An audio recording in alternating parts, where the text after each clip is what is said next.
now that we covered standardization and how to design your game with production in mind, I want to move into choosing the right add-ons, stretch goals, reward tiers to make sure that you don't inflate prices too much with those as well. We first need to figure out from a manufacturing perspective, how do I view stretch goals and add-ons? What difference do I see between them two, and why does it matter?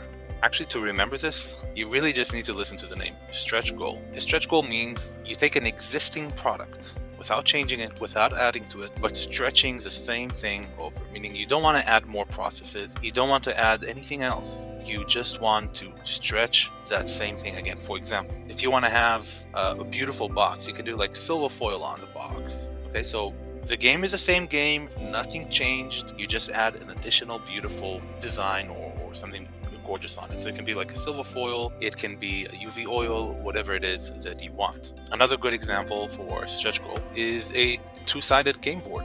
So if you want to have a game board with two sides of print, so you can play two separate games on it, that can be a massive advantage. Okay, so we're already making a game board. We already set up the machine for this game board. We just need to glue on two sides. You see, so this can be a very, very good stretch goal. Another good example for the stretch goal, for example, is a two-layer cardboard. We're already making the player board. We already know, okay, this is what we want to make. Maybe I'll add cuts in it. Maybe I'll add a two-layer for it just so it can hold more. And this is the idea of stretch goals. So you take the existing game and you stretch it a little more. Another great example for stretch goals are player boards, right? So for example, let's say you need 4 player boards. So you say, if I reach $20,000, I'm going to add 2 more. You're still using the same size sheet. The same size sheet can hold 6 playing boards. You promised initially 4, and a stretch goal is another 2. For you, it doesn't make any price difference. For the backer, it means a lot. The same goes also with cards. So for example, if you choose the standard poker size cards and you do a large sheet can hold 65 cards.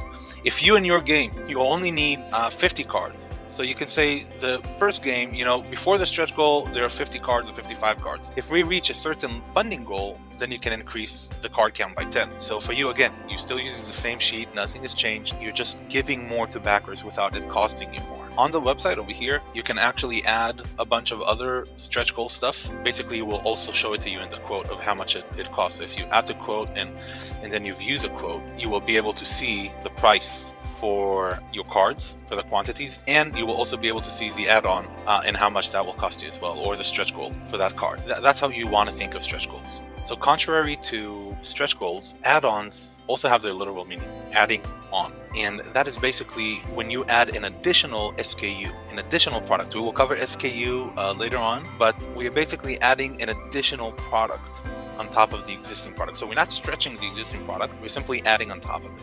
So a perfect examples for these will be like you can add a cool 3D miniature, you can add some acrylic pieces or standees if you want in the game. You can add all these additional products on top of the game. Another example, for example, if you have like tiles that you need to use in the game, you can say, okay, you can also buy the white series of tiles or the red series of tiles, or you can buy maybe additional dice. All these additional products that you can add on top of the game. However, and this is super crucial and important to note, there are some add-ons you have to avoid if you are a small or first-time publisher who are not going to go over 2,000 or 3,000 sets. So if you do a miniature, worst case scenario, you can 3D print it. If you do a neoprene mat, you can do 250 neoprene mats. It will cost you, let's say, around $1.70 or $1.50. But the backer will come and pay you $12 or $15 or $20 for it. You can do acrylic standees from like 20 or 30 or 50, because not all your backers are going to buy these add-ons, and you don't know the exact quantities that you're going to manufacture them. So if you're going to stick to something with very high minimum quantities, you will be paying through your nose just to satisfy those few people that got the add-ons. So you really want to avoid add-ons with very high MOQ. Examples for that is mostly printing. Printing, like I was saying before, it takes us around 300 sheets of paper just to get the color right. And it also includes coding and cutting and assembling. Printing is a massive project. So if you want to make an add-on, a larger box, imagine you have 50 people getting that larger box. How are you going to put those 50 boxes? It will cost you around maybe $1,500 just to produce those extra few boxes that you want. Another horrible examples that I've seen multiple times, and these have been so difficult to manage, were like language packs. I know you're a creator, you want to offer a language pack to Germany or to Sweden or wherever it is, right? These language packs can become extremely expensive, especially if you only have 50 people that bought it. You can limit the language pack and make it like only stickers, so they can take a sticker and glue it on top of a piece, but generally language pack, anything that requires completely new processes and processes with very, very high MOQ you want to avoid for your add-ons. And that is especially in regards to printing. If you are doing sourcing and you're buying off the market something, or you use 3D printing, or you adding products similar to products you're already making, that's okay. But then once you changing the product completely, that's where it becomes expensive and you want to avoid. After we covered stretch goals, add-ons, we have one more thing left, and that is reward tier. So what do you want to put in a reward tier? Most commonly,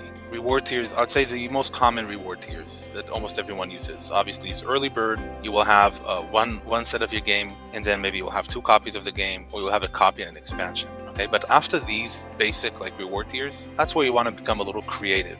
And my personal recommendation is to always use add-ons to fill up those reward tiers. So for example, you can have a base game or 2 base game with a neoprene mat, with acrylic pieces, with an extra set of dice. So basically you're selling like 4 SKUs, 4 products for that same reward tier. My tip here is to look at a reward tier like an add-on. Then after you launch your campaign, after it was fully backed, then you can keep selling those add-ons as separate SKUs, that by the time you reach fulfillment, you already have enough customers for it. But again, I want to stress the point that a reward tier, aside from the basic reward tiers of 1 game, 2 games, 3 games, or expansion pack of like a deck of cards or whatever it is, you also have add-ons on top of it. So you mix a few add-ons together to create a whole new reward tier. And this is it for the part that covers add-on, stretch goals, reward tiers, and what you should be careful of, and how you should design your reward tiers as well over there. So for the next part, we will be talking about how to prepare for production, which is my personal favorite.